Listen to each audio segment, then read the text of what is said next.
The great William Shakespeare, in one of his classics, Twelfth Nights, wrote these famous lines: "Some are born great, some achieve greatness, and some have greatness entrust upon them."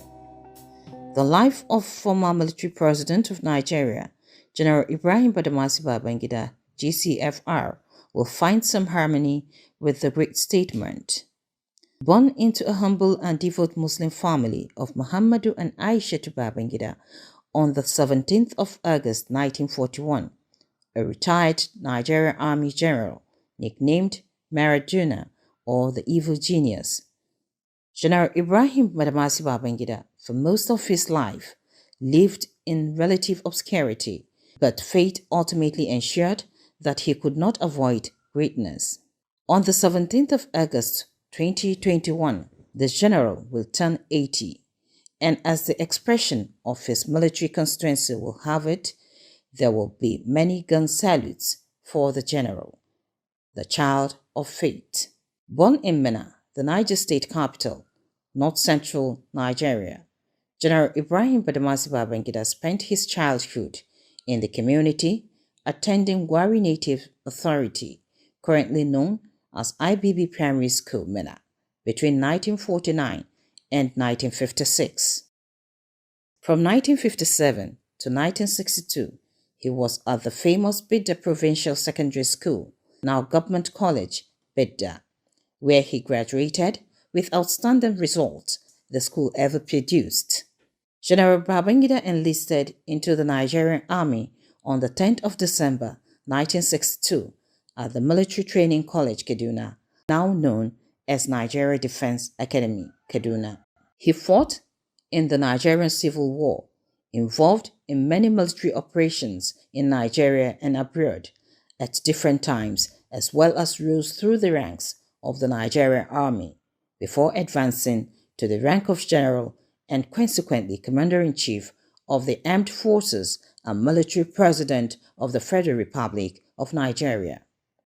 Based on his competence, the general acquired several trainings which propelled him to retaining positions, including Commander 44 Infantry Battalion in 1968, Instructor and Company Commander at the Nigeria Defense Academy 1970, Commander at the Nigerian Army Armored Corps 1979, after which he was promoted to the rank of Brigadier General.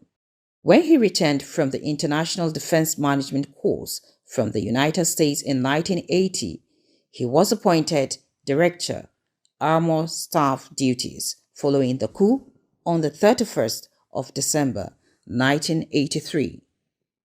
He served as Chief of Army Staff between 1984 and 1985 and member of the Supreme Military Council, the highest policy formulating body of the government under the military regime. General Ibrahim Babangida became military president and commander-in-chief of the armed forces on the 27th of August 1985 and was promoted to a full general on the 1st of October 1987 in recognition of his meritorious service to the nation.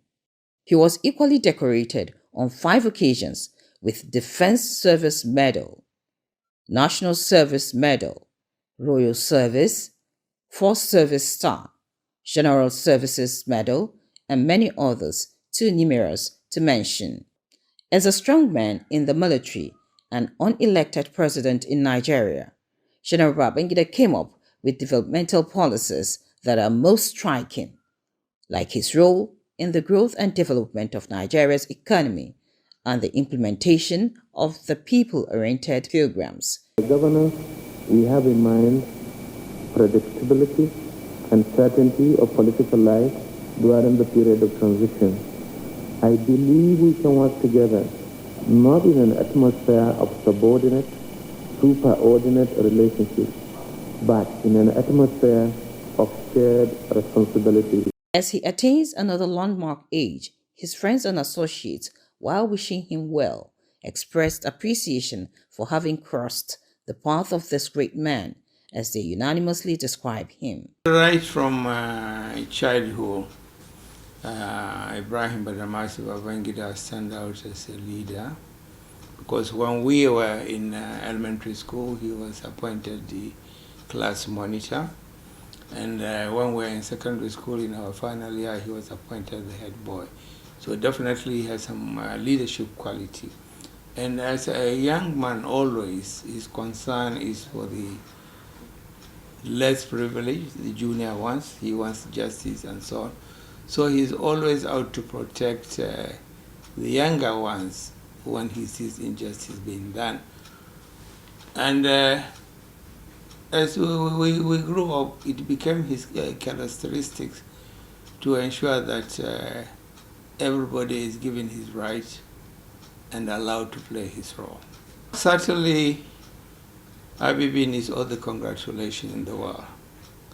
Allah subhanahu wa ta'ala has been kind to him. He has given him good life, and he has given him whatever anybody can wish for himself.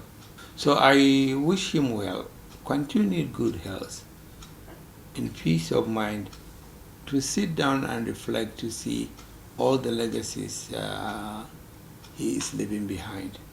I'm so glad for him, and I wish him and us many happier years ahead. Even when we were in secondary school, God showed us that one day he would become a leader, because every time when we were in school, either during classes or later time in the evenings, you will find a crowd around him, and everywhere you go, either in the north or south or west, he touched everywhere. He did well. Babangida is everything to me, actually. I first met him in 1957. Babangida is a very, very loyal friend. He is very, very, very generous to a fault. Probably I wouldn't know, I don't know of anybody more generous than Babangida in my life. He is a man of peace, very humble. He associates with all sorts of good people in Nigeria. We've been friends for close to 45 years now, and I have learned a lot from him. And for the man IBB, I feel satisfied, and I thank God for allowing me to make my contribution to the development of this great country. General Ibrahim Babangida also speaks on life after the demise of his better half, Dr. Mariam Babangida, and the family as a whole. I think it was good because I had an outstanding woman who understands that in the gap, and she filled the gap very well. If I see some of her children behaving well, I feel satisfied, and her memory comes to me because she instilled a lot of discipline into them. He is a great person, a great father, the best anybody could want to have as a father. He's my pillar of strength. He's my great support system. He's my all in all. An inspiration, a great leader, a mentor, and more important than anything else, a very good father. The only thing that significantly changed, of course, is the loss of my mother. And besides that, nothing has changed in terms of the relationship with my dad. We're still extremely very close. And he's always caring for all of us. He always makes sure we're fine, and we always make sure he's fine too. I really, really love him, and he cares too much. He is the only big brother I have. He's a very nice man. I have never heard anything negative about him. He has a very good heart.